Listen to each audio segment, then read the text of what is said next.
Hello, this is Brian Purdy with the Florida Aviation Network. Today in day 4 of the Sun and Fun Aerospace Expo 2024 in the Innovation Showcase on the Future in Flight Plaza. Today with me is Santh Sathya. We just came from the Flying Car Revolution panel discussion where he participated in his company LuftCar. So we're going to go ahead and start talking about that. Good morning, Santh. How are you doing today? I'm doing great, Brian. How are you? Good. Is this your first time to Sun and Fun? Absolutely, my first time. Very excited to be here. It is great to have you here. This is actually the first time we've done an innovation showcase and everything. This is brand new. I'm glad you're one of the initial cadre to spread the word, and hopefully, you'll be back. You'll meet other people and say, hey, you need to come on down here because.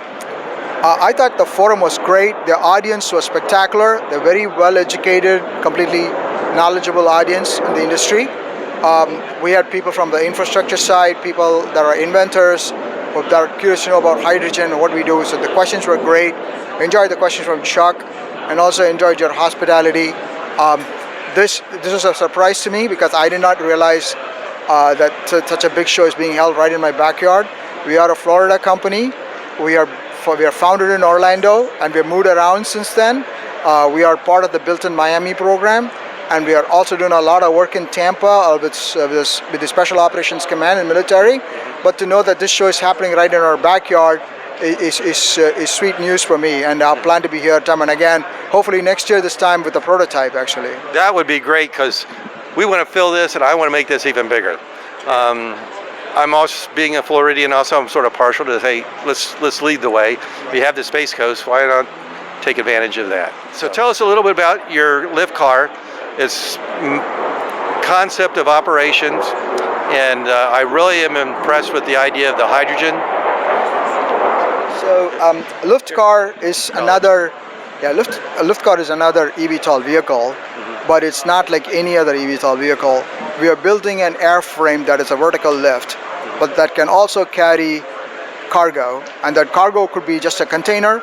It could also be a road vehicle, an air ambulance, a military vehicle, and we can carry off vehicles or cargo containers up to 4,500 pounds to ranges over 300 miles. So we are basically a cargo carrier, and that could also be a people carrier. In essence, we are a modular design vehicle, and we are focused on building the airframe, and we are partnering with car companies or cargo companies to build a cargo compartment. And we've gotten a lot of good market traction since the time we started. And one more thing, we are also powered by hydrogen fuel cell propulsion.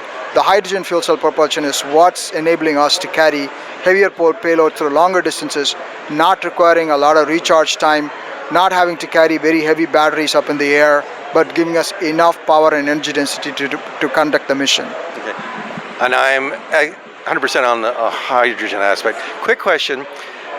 Is the flying portion of it controlled inside the vehicle that it's attached to, or is it an autonomous flight operation? That's a great question. So the control for the whole vehicle in our first generation vehicle design will come from the cockpit of the car, if there's any such thing called cockpit of the car. Yeah. But there will be power sharing between the car part of it and the air part of it, because we are going to have a floating connector. We're going to also have onboard Wi-Fi connector, which will enable communications between the two modules. But as for propulsion systems, the road vehicle will have its own hydrogen, will have its own propulsion, because when it's on the road, it's going to be on its own, and the R module will also have its own propulsion system. In the next generation, we'll be having independent navigation systems for both modules, so that any point in time you can summon the airframe to come to you to pick up your cargo carrier. And that's exactly what military wants. The military wants the drone to be able to travel long distances to pick up a cargo compartment or a road vehicle. So our first generation, the control is on the road vehicle. The second generation, there'll be divided control between those two vehicles. Okay, so the wings can come get you. That's unmanned, is that correct? Correct. Okay. It's going to be autonomous. Okay. All these vehicles will be manned because we hope to carry people in it. Yeah. But in terms of navigation, they'll be autonomous. And we are thinking about level 4, level 5 autonomy with an ability to override autonomy in case of emergency landing situations. Okay. So there's a lot of opportunity and a lot of variations could be done on that. So I'm looking forward to seeing how it develops. I liked the conversation about the lift port and the production of hydrogen at each location rather than having it trucked in. I was at one, I think it was MBAA, they were talking about sustainable fuels. So it's all great to have that sustainable fuel, but the car to transporting sort of disregards the whole progress you made. What are your ideas on how to do that? Yeah, so the LuftPad concept that we have developed are basically vertiports that will have hydrogen production on site or being hydrogen transported from a nearby hydrogen production facility. It all depends on the economics of how much hydrogen is going to cost at the end of it to the customer. For example, if there is a remote location, say in hypothetically say Pensacola, Florida, and then there is no hydrogen production facility around, then we would like to make hydrogen on site in that lift pad so that it costs low and the hydrogen is also not lost in transport.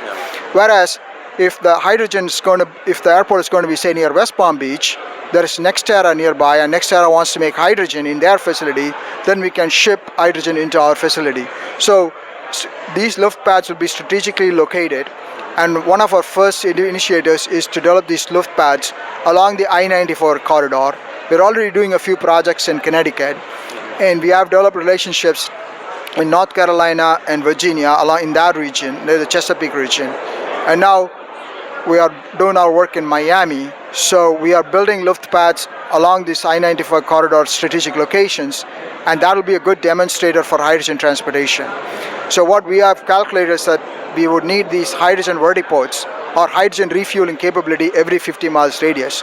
Lift cars can land at any location in reasonable parking lots to deliver services, but as far as refueling is concerned, we can have them scattered around 50 miles radius range. So we don't need too many of these hydrogen refueling stations everywhere, but they can be strategically located. Okay, great. I'm looking forward to that. I'm looking forward to discussing these ideas. I always let the guest have the last word. So if there's anything that we sort of mentioned but you want to talk more about, here's your opportunity. Yeah, I just want to state this as one Floridian to another Floridian. The last 1 year, we got interest from all over the world to move our businesses into those states. We got interest from Connecticut, from Ohio, from Oklahoma, Texas, and also overseas.